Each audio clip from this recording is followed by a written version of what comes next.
All right, I'm going to show you how to upload a file to your Canvas page. I'm going to use our AE Key Canvas page so you can kind of see that. I organize everything through modules, so I always use that as my starting point.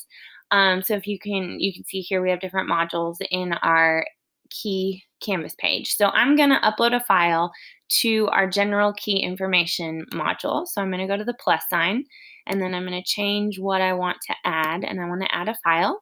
So I'm going to choose new file, and I'm going to choose file here, and it will open up anything that I have access to. So my Google Drive, my Dropbox, I can use my desktop, wherever you have your items saved. So I'm going to go through my Dropbox, and I'm going to add this Teams expectations graphic that hopefully you have seen or will see in the PowerPoint that you're preparing for our key meeting that you're looking at. So I'm going to open it, and it's going to show up here, and it's going to save to my course files. So I actually won't have to keep uploading it. If I wanted to use this again and again, it will automatically be on my Canvas in the files folder.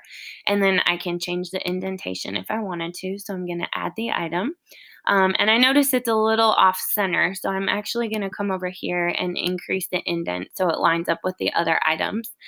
And it's got a green check, so it's automatically published. And if you notice, when I go into files, it shows up, hopefully, right here. So you can see that it's automatically, now it's in my Canvas folder. But I'm going to jump back over because I noticed it's called whatever it was saved as on in my Dropbox. So I'm going to just edit the name of it because I don't like that PDF thing at the end. So I'm going to come over here to the three dots again, and I'm going to edit, and I'm going to take out that one, and I'm going to take out, actually going to add Microsoft. So Microsoft Teams Expectations Update, and it saves as a new name.